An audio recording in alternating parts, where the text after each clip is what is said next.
이번 시간에는 27페이지를 보도록 하겠습니다.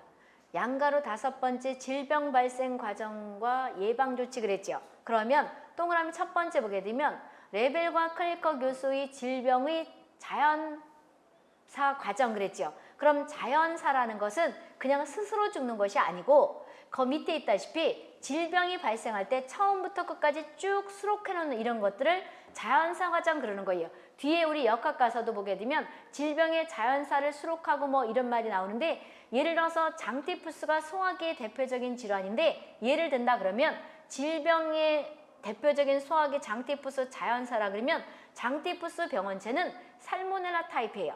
그 다음에 장티푸스 잠복기라는 건 나중에 얘기를 할 건데, 균이 들어가서 증상이 나타나지 않고 있을 때까지, 그러니까 증상이 나타난다 이렇게 하는 것들은, 우리가 증상이 있다는 건 호흡기는 기침을 콜록콜록하고 그 다음에 소화기는 토하고 싸고 이러는 것들을 본인들이 주위에서 들어보고 겪어봤죠. 이런 것들이 증상이 있다는 건데, 우리가 보게 되면 잠복기라는 것은 증상이 나타날 때까지, 전이라는 말을 의학에서는 안 써요. 왜 그런 것인가 나중에 얘기할 것이고, 이렇고 그 잠복기는 1주 3주. 그 다음에 증상 같은 경우에는 우리가 보게 되면 열이 나거나, 왜 살모넬라 속 같은 경우는 열이 나는 것이 특징이거든요. 이런 것이고, 그 다음에 이것들 같은 경우에는 나중에 뭐 합병증이 있느냐 없냐 이런 것들, 그래서 우리가 치명률은 어떻고 이런 것들을 쭉 망라해서 적어놓는 이런 것들을 자연사 그래요. 그러면 레벨과 클리커 교수의 질병의 자연사 과정을 5단계로 나눴다는 거죠. 5단계로 나눈 예방조치는 다음과 같다 그랬죠. 그럼 1단계, 2단계, 3단계, 4단계, 5단계 이거 보고 나서도 설명해 줄게 보세요. 그럼 1단계, 2단계, 3단계, 4단계인데 1단계는 비병원성기 그랬죠. 그 다음에 비병원성기라는 건 균이 아예 안 들어왔다는 거죠. 2단계는 뭐가 돼요? 초기 병원성기. 그 다음에 3단계는 뭐가 된다? 불연성 감염기 그랬죠. 그러면 우리가 3단계는 불연성 감염기 그랬는데, 우리가 4단계는 뭐가 되는 거예요? 임상질환자 또는 우리가 발현성 질환기, 임상질환기 그랬죠. 그럼 여기에서 간단하게 말하면 우리가 불연성 감염기 또는 불연성 감염기 이 말과 우리가 임상질환기 이 말은 어떤 의미냐 그러면, 쉽게 내가 지금 여기 목을 갖다가 뭐가 되냐, 뭐가 막힌 것 같아서 클룩클룩 하다가 어떻게 되는 거냐 그러면 목소리가 갈라지고, 그러면 내가 다리가 아플 거라고 생각해요? 여기 목에 이상이 있을 거라고 생각해요? 목에 이상이 있을 거라고 생각하죠. 그 다음 내가 기침을 콜록콜록 한다면 저 사람은 머리가 아픈가 보다 그러진 않지요.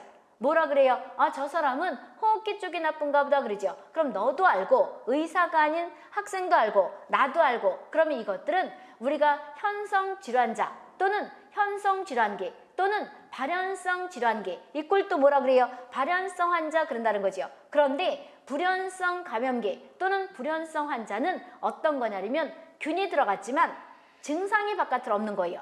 그래서 이따가 조금 더 설명할 건데, 균이 들어갔지만 학생도 모르고 나도 모르고, 의사들은 균이 들어갔다 이걸 알지만 의사가 아닌 학생들이나 나도 증상이 없으니까, 균이 들어갔지만 아무 증상이 없으면 이런 사람들을 뭐라 그래요? 불연성 감염자 또는 불연성 환자 그런다는 거죠. 쉽게 본인들이 코로나 얼마 전까지만 해도 유행이 돼서 뭐 불연성 감염자가 요주인물이다 이런 말 들어봤지요. 이것은 균이 들어갔지만 감염, 쉽게 전염을 시킨다 그러면 할 짓은 다 해요. 면역이 생기는 것다 그러면 면역도 생겨요. 그렇지만 증상 없이 막 돌아다니면서 퍼뜨리는 이런 사람을 뭐라 그래요? 불연성 환자다 또는 불연성 감염자다 이런 말 하는 거죠. 그래서 균이 들어갔지만 증상이 있으면 현성 질환자 또는 현성 감염자, 그리고 또는 지금 여기 있다시피 발현성 감염기 그러는 것이고, 또는 임상질환기 그러는 것이고, 균이 들어갔지만 증상이 없으면 뭐라 그러는 거예요? 우리가 보게 되면 어떻다고 얘기한다. 이것은 우리가 증상이 없는 건 불연성 감염자 그런다는 거죠. 그 다음에 네 번째는 이제 발현성 감염기 했지요. 5단계는 뭐가 돼요? 회복기 그랬지요. 이건 이제 질병의 과정을 뜻하는 것이고, 그럼 예방 차원에서 1단계, 2단계, 3단계, 4단계고, 그 다음에 질병의 과정에서는 1단계를 뭐라 그래요? 비병원성기. 그 다음에 예방적 조치는 어떻게 한다? 적극적인 거죠. 적극적 예방인데 환경 개선을 한다든지, 그 다음에 환경 개선이라 그러면 내가 아까 그랬죠. 여기서 모른다고 질문해봤자 이 구구절절 읊어봐도 못 알아듣는다고 그런 거가 있죠. 본인들이 1학년 때는 너무 어려워요. 어려운데 시간이 지나서 2학년 가가지고 1학년 때 1 더하기 1이 1학년 때는 너무 어려웠단 말이에요. 근데 2학년 가니까 1 더하기 1은 2라는 것이 쉽죠. 그것처럼 세월이 가고 어느 정도 단계를 거쳐야지만이 이해를 한다는 거죠. 그래서 여기서 지금 내가 불연성 감염기가 어떻다, 현성 질환자가 어떻다 얘기해봤자 더 자세히 얘기해줘야 되는데 못 알아들어요. 그러니까 시간이 지나면 알아듣는다는 거죠. 그래서 아까 여기서 요 파트에서 이해 못한다고 질문해봤자 서로 피곤하니 시간이 쭉 지나서 어디 가선간 정확하게 설명을 해요. 아까 우리가 염소소독 같은 경우에도 여기는 간단하게 설명해서 이해를 못하지만 환경위생 파트 가면 자세히 한단 말이에요. 거기를 지나야지 알아듣는 것이고 불연성 감염자, 현성 감염자도 뒤에 공중보건학을 더 한참 더 설명을 해야지 알아듣는다는 거죠. 그럼 지금 여기 환경 개선이라는 건 아까 조금 얘기했던 소화기를 기준하게 되면 우리가 어떤 걸 뜻하는 거냐면 소변, 대변을 치우자고 한 것들이 수세식 화장실이죠. 그 다음에 또 뭐가 돼요?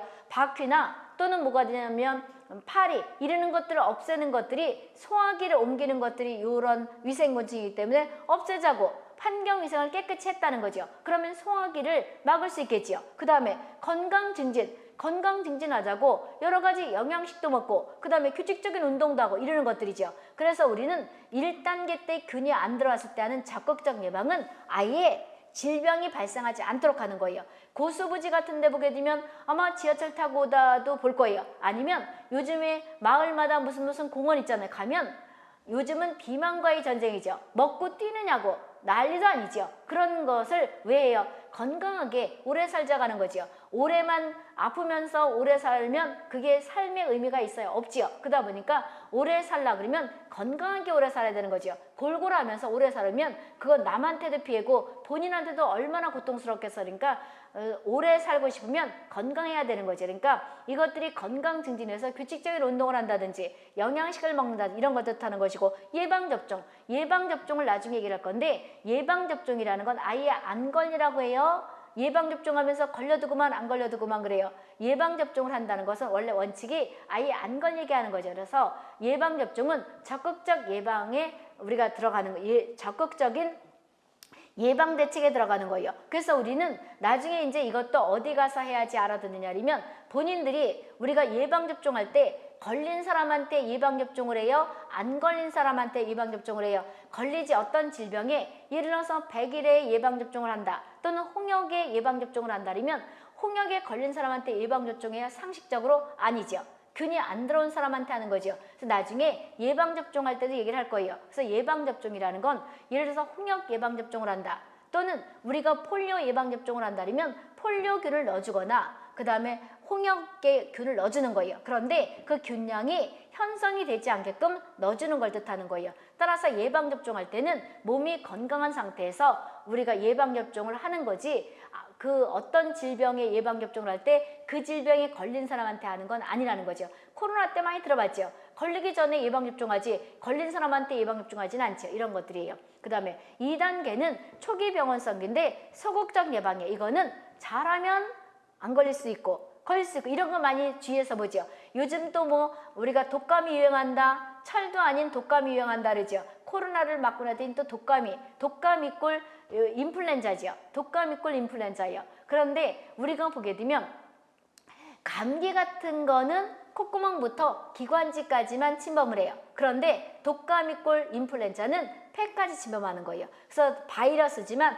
호흡기 바이러스지만 감기 바이러스와 독감 바이러스는 틀려요. 독감 바이러스는 폐까지 가서 염증을 유발하는 거예요. 그래서 우리는 위험한 것이고 감기는 감기로 인해서 죽지는 않죠. 감기는 치료제가 있는 건 아니에요. 그럼 감기는 어떻게 하느냐? 우리가 감기 바이러스는 공중에 많단 말이에요. 근데 스트레스 받거나 몸이 약하거나 그런 감기 바이러스는 언제든지 갈 수가 있죠. 그래 몸에 본인한테 침입할 수가 있죠. 그랬는데 내 몸이 약하면 감기에 다운돼서 감기가 걸리는 것이고 내 몸이 건강하고 그러면 감기의 균이 바이러스가 들어왔더라도 물리칠 수 있죠. 그래서 어른 할머니나 어른 할아버지랑 같이 사는 학생들은 이런 말을 들어봤을 거예요.